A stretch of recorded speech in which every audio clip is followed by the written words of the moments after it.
Доброе утро, с вами Роман, на канале Роман Д, североамериканский GM, это о нас.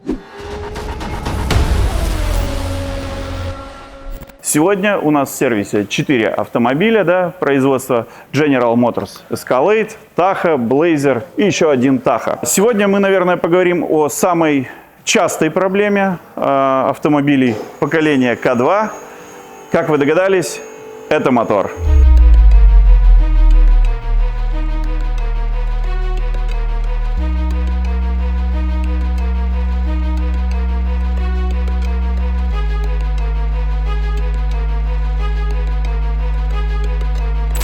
Chevrolet Tahoe 2016 год приехал к нам с самым неприятным звуком для его владельца. Если прислушаться, мы слышим звук чем-то подобный забиванию гвоздя молотком. Проблема еще известна с самого первого поколения, самых первых выпусков, с 2015 года. Это автомобиль 2016 года, пробег 120 тысяч километров.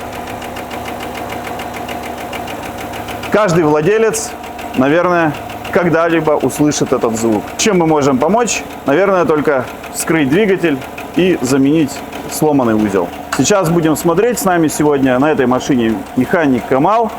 Он будет снимать ГБЦ. И далее покажем вам весь процесс достаточно наглядно.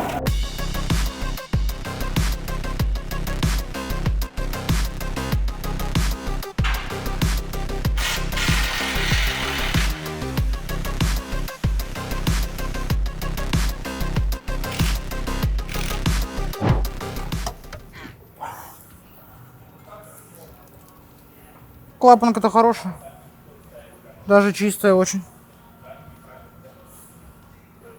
Катушки целые. Прокладка даже нормальная еще. Обычно она бывает такая черная, а тут она даже не золотистая. Цвета металла почти. За машиной следят, но она ломается.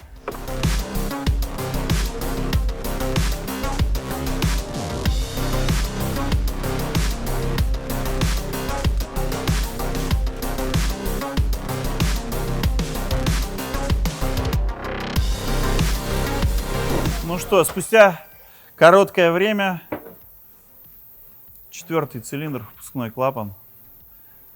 Штанга почти ровная, да? Почти новая. Можно подправить да поставить. Но это, конечно, шутка. Рокер подразбило. Немножко. Видим.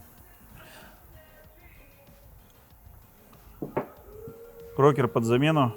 Еще один загнутый. 6-й цилиндр тоже загнуло. То есть вот.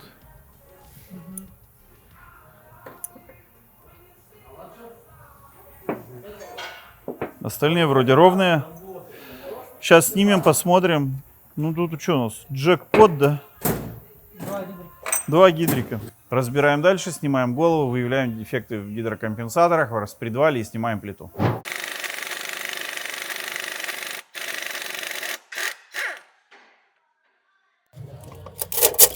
Тихо. Все. Все, спасибо. Спасибо, Юрий.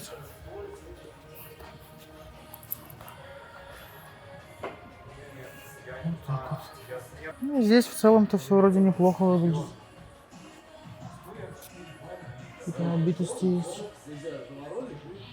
Просто у нее же вылетело кусочек штанги. Куда он бился? Прокладочку надо достать. Прилипло все. Штанги согнуло, потому что заклинило гидрокомпенсатор. Вот здесь даже видно, как они по-разному стоят. Вот этот вот рабочий, который еще исправно работает. Этот заклинило. Он сильно вверх, он даже пальцем шатается. Я его только что засунул вовнутрь.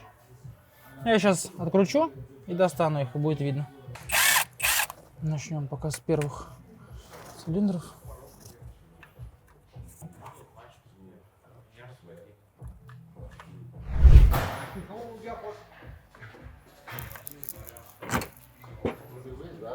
Вот его сломало и заклинило. Даже видно, он кривой.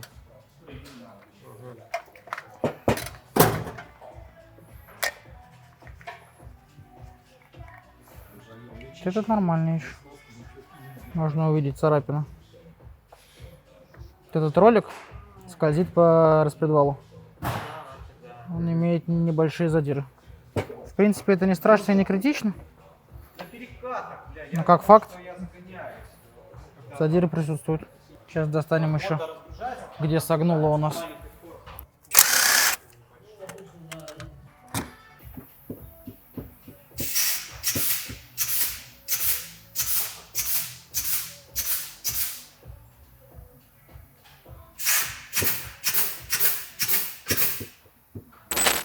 Ну, если пойти по дешевой, можно поменять только эти 4 гидрика. А он тоже?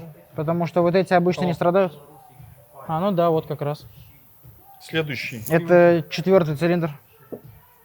2.4, а нет, 2.4 это 6-й. Еще есть, короче, вот здесь вот такие Набои. моменты.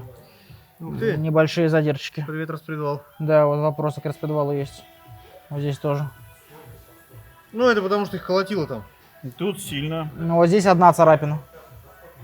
Значит, распред посмотреть. Может, распред в помойку И отправим. здесь царапина есть. Ну, это мелочь.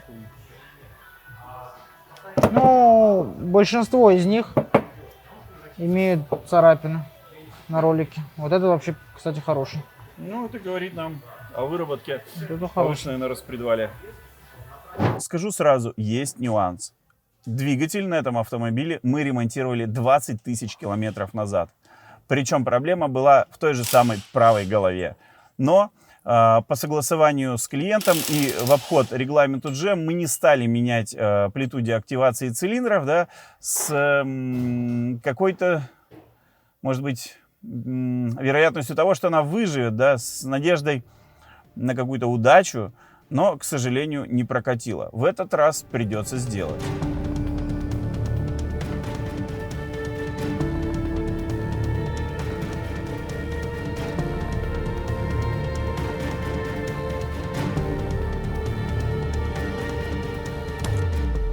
Друзья, мы созвонились с владельцем машины, и было принято решение снимать вторую головку тоже.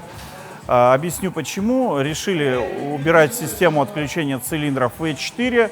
Тем самым мы заменим гидрокомпенсаторы все на гидрокомпенсаторы неактивного образца. Они все будут новые.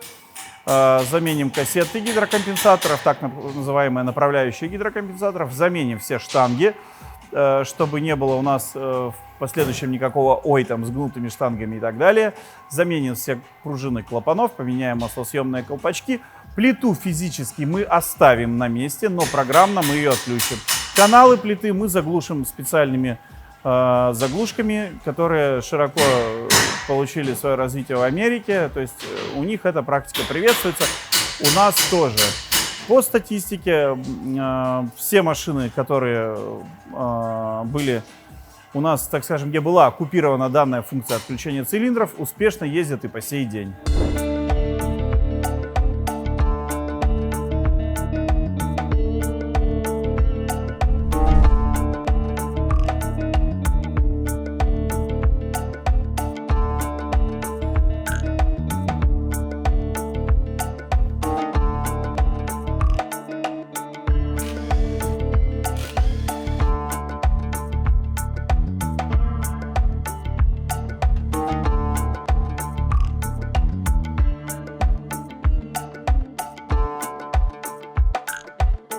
Итак, благодаря нашим механикам Васю и Камалу, они нам разобрали мотор. Остается сделать самое важное в данном случае — вытащить распредвал и посмотреть.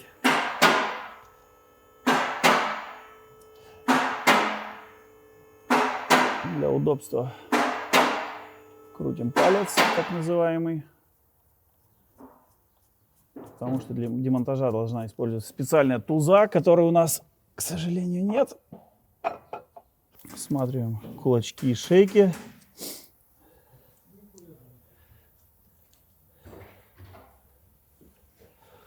Как таковых очень сильных задиров мы пока не видим.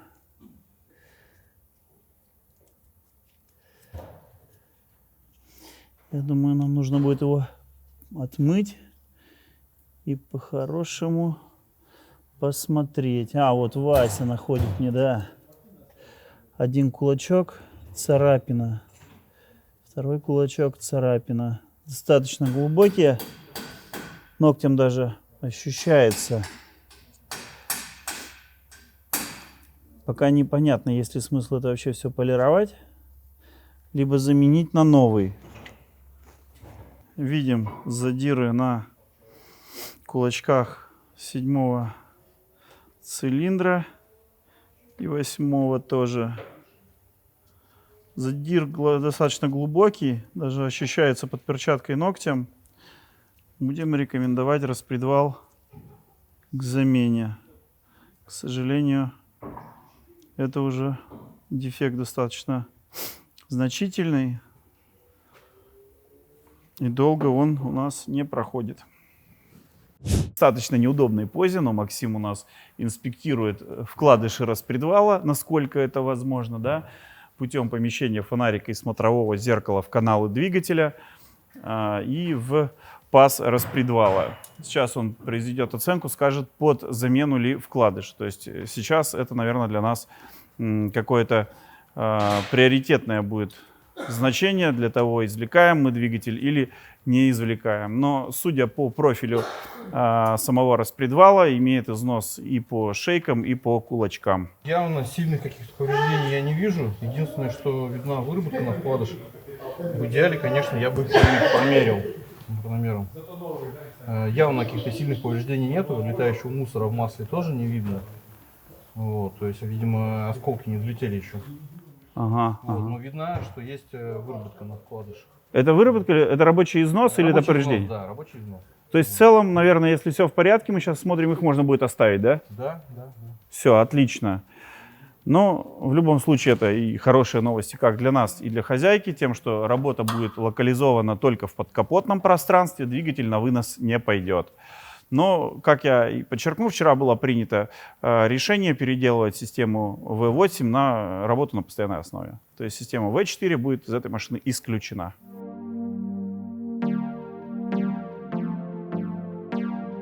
Как мы видим, головка у нас почищена в ультразвуке, плоскости мы все промерили.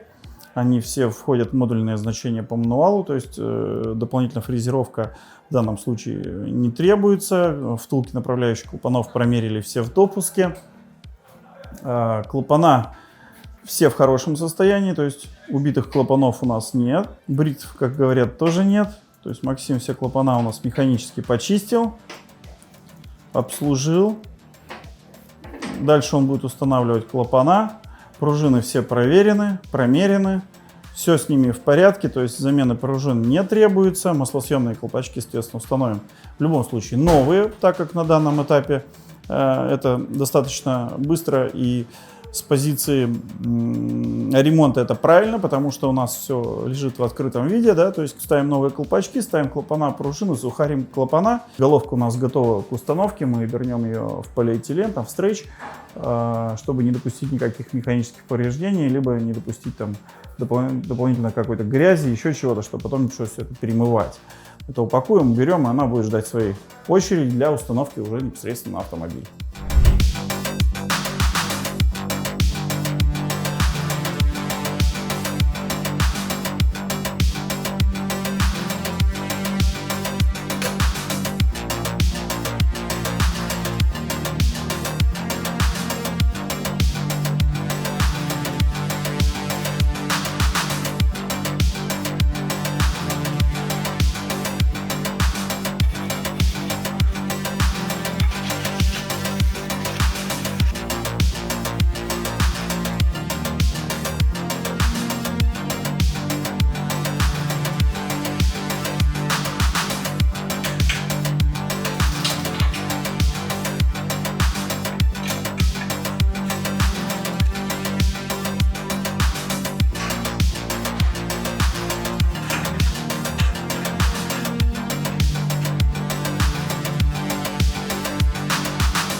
Плита у нас все-таки остается. Мы ее отмыли, заменили на ней прокладку, почистили все болты. Глухую плиту ставить не стали, потому что хозяйка автомобиля исключила у нас ее из статьи расходов. Но это относится уже к элементу тюнинга, достаточно дорогостоящему, поэтому решили сэкономить на какие-то технические характеристики, у нас это никак не повлияет. Максима тут все разложено уже, тут мануал, как обычно, присутствует, то есть все крутится по динамику. Здесь он уже у нас, я так понимаю, спрятал нам масляный насос, ТНВД, все с колпачками, чтобы никакая пыль не попадала, толкатель ТНВД механический, прокладка ТНВД, то есть все обратно накроем, наверное, аккуратно, чтобы не прикасаться, а то он все будет перемывать и ругаться на нас. Вот, пойдемте к автомобилю, посмотрим, что у нас происходит. Максим поставил фазовращатель, собрал нам механизм весь ГРМ, цепь, натяжитель, поставил болт коленвала, чтобы удобнее было прокручивать двигатель. В целом у нас все уже готово к установке, скоро будем ставить.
Вчера мы остановились на том, что прикрутили шкив коленвала и разошлись по домам, потому что было уже достаточно поздно. Сегодня мы продолжаем.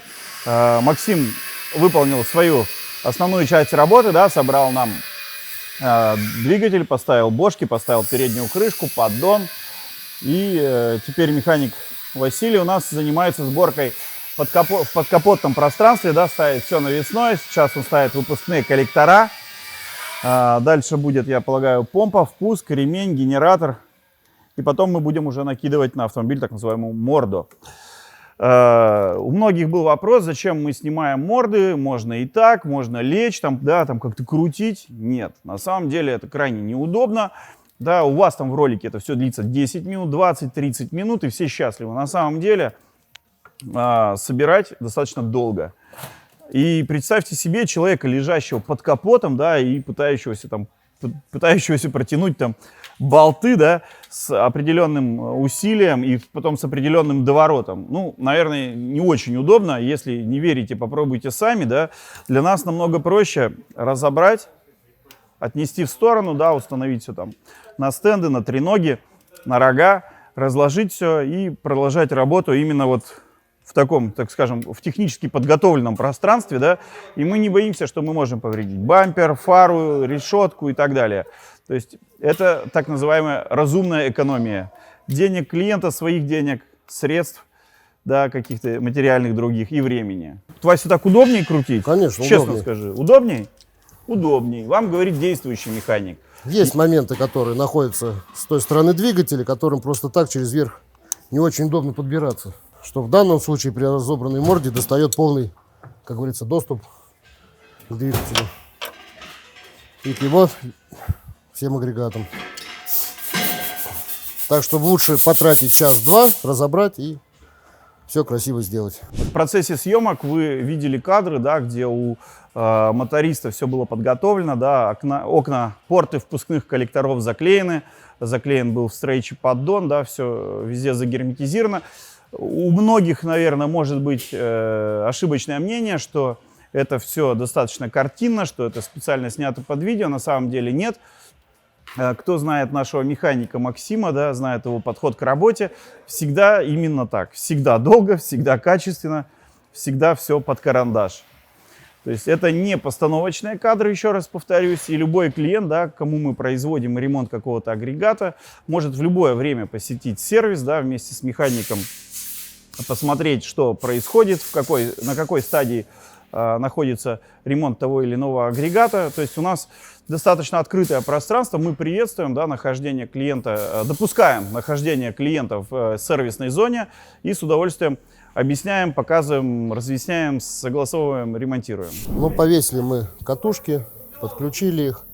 Сейчас подключаем высоковольтные провода. Дальше пойдем на магистраль топливную. Расчехлим все, почистим от клея скотча и будем ставить уже впускной коллектор.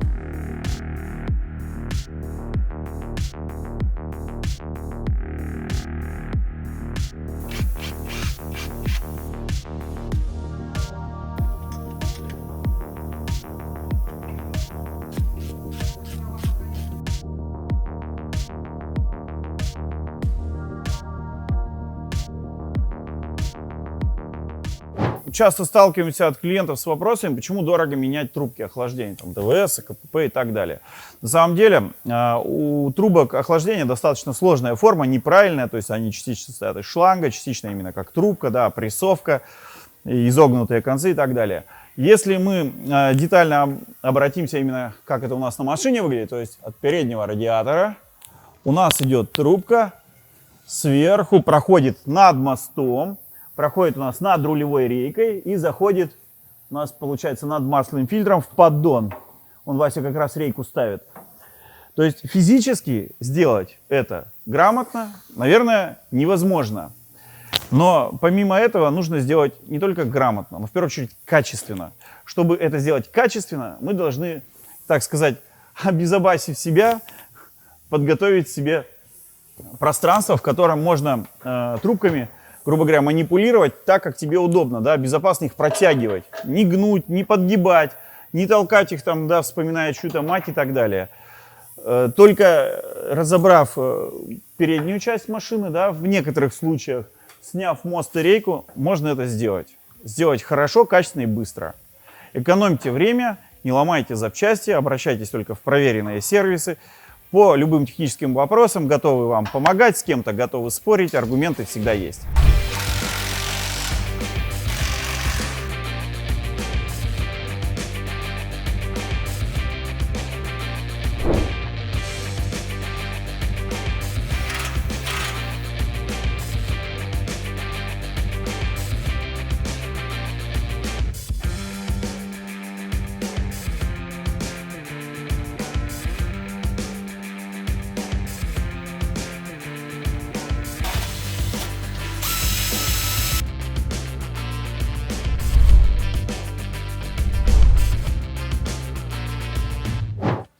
Ну что, мы закончили ремонт автомобиля Chevrolet Tahoe, закончили двигатель, попутно были проделаны и другие работы, но основной акцент, опять же, двигатель.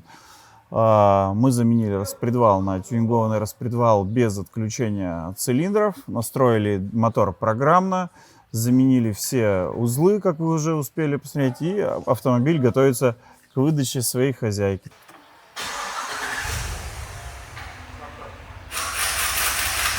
Мотор работает ровно, но чуть более грубо, чем в оригинале, потому что профиль распредвала отличается, но в целом работает без пропусков, достаточно ровно относительно заданных параметров. То есть в целом можем сказать, что у нас все получилось, и данный проект считаем завершенным.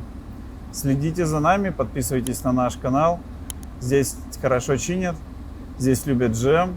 Мы с вами прощаемся.